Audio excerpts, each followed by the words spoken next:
Live from Fargo and serving you on TV, online, and on the go. This is Valley News Live 10 at 10. If Planned Parenthood would support women's health issues, we would support them. Planned Parenthood President Cecile Richards is in Fargo at a time when her organization that she heads up is under extreme scrutiny from politicians and conservative groups. Good evening, everyone. Thanks for joining us. Now, most recently, Planned Parenthoods across the nation kept their doors open after 3 people were killed last Friday at a Colorado Springs Planned Parenthood. Valley News Team's Cornelius Hawker spoke with Richards and also with the people who protested her visit. Bless all the dear children in thy tender care. We are here to celebrate life. Linda Thorson, along with dozens of other people, came together in downtown Fargo in a peaceful protest of Planned Parenthood and their president, Cecile Richards, focusing heavily on the topic of abortion. I understand that a woman has a choice, and so does a man, and that would be at the time of procreation. Richards says the protesters don't deter her or Planned Parenthood supporters from getting health care to the women that need it. 1 in 5 women in this country has come to Planned Parenthood for health care, a whole range of health care services, including safe and legal abortion. In the wake of the Colorado shootings, security was tight at Progress on the Prairie, a fundraiser for Planned Parenthood North Dakota. Saturday morning, we were open all across the country. Since last Friday, we've served thousands of women with health care. Despite all the women who use Planned Parenthood for things other than abortions, Thorson and many other people are firmly opposed to the organization. I don't want my tax dollars paying for abortion. But Planned Parenthood president for Minnesota and both of the Dakotas says their organization thrives even more in the face of opposition. When there's an injustice and we can see the injustice and we can see a path forward, we make change. And so that's how Planned Parenthood in just 11 years has gone from nothing in North Dakota to the big organization that it is today. Cornelius Hawker, Valley News Live. Today, the U.S. Senate voted to defund Planned Parenthood. It's largely a symbolic move because President Obama's already promised to veto the bill. North Dakota really has the only facility that performs abortions, and that is the Red River Women's Clinic in downtown Fargo.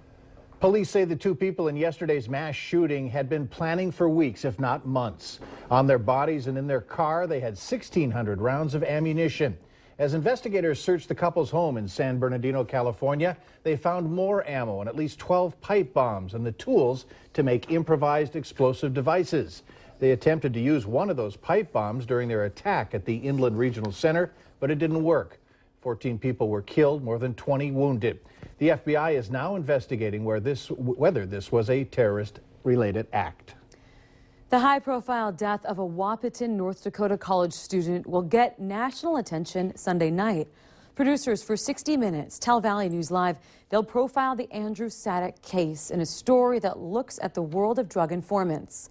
Sadek was an informant for a drug task force called SEMCA when he died. His body was found in the Red River with a bullet wound to the head and wearing a backpack full of rocks. Leslie Stahl will head up the reports on law enforcement's controversial use of young confidential informants in the war on drugs, some of whose cases ended tragically. If Andrew had told you that he was thinking of becoming a confidential informant, what do you think your reaction would have been?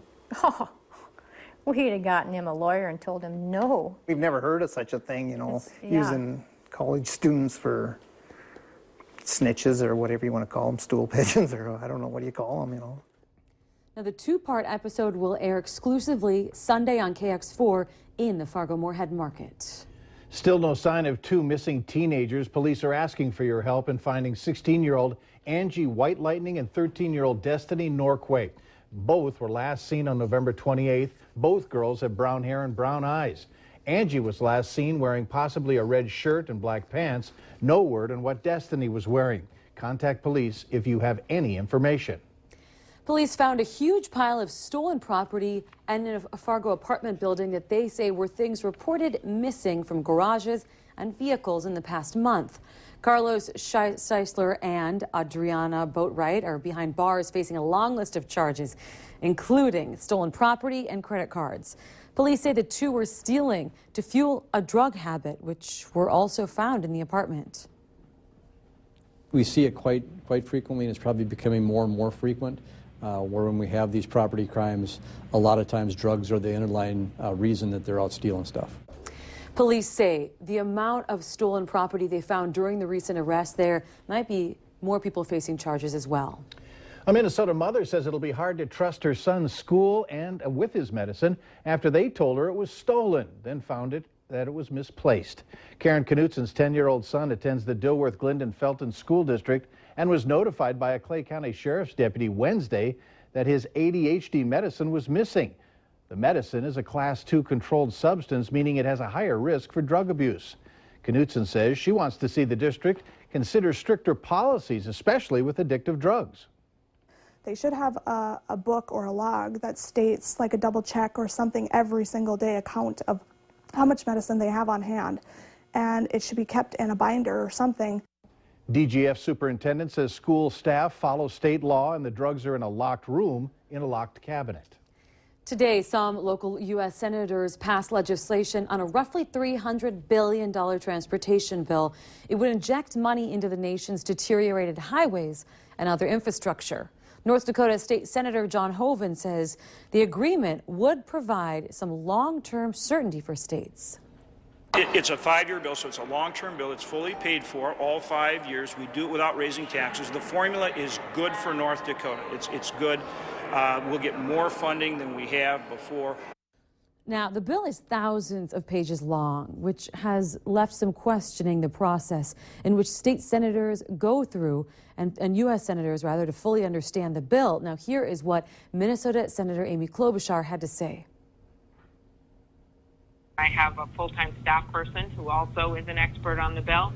So together we will ferret through the bill and see what's good and bad. I'm sure I won't agree with everything in the bill, but for me, I've been working for years since that bridge collapsed in Minnesota to get a long-term highway bill, not just a year-to-year red light, green light. This is a 5-year highway bill, and that's very important.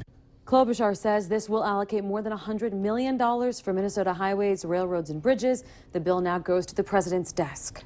In Minnesota, finance officials are projecting a nearly $1.9 billion budget surplus. By law, 1/3 of the excess money is automatically shifted into the state's rainy day reserves. That means about $1.2 billion may be spent if lawmakers can agree on how. The surplus comes from factors including higher tax collections than expected. Minnesota Governor Mark Dayton had also left $865 million unspent in the last session. It's important to remind Minnesotans that this dramatic improvement in our state's finances was due to improvements in our state's economy. More people working and earning better income. This budget forecast also looks at spending patterns and economic conditions expected for years in the future.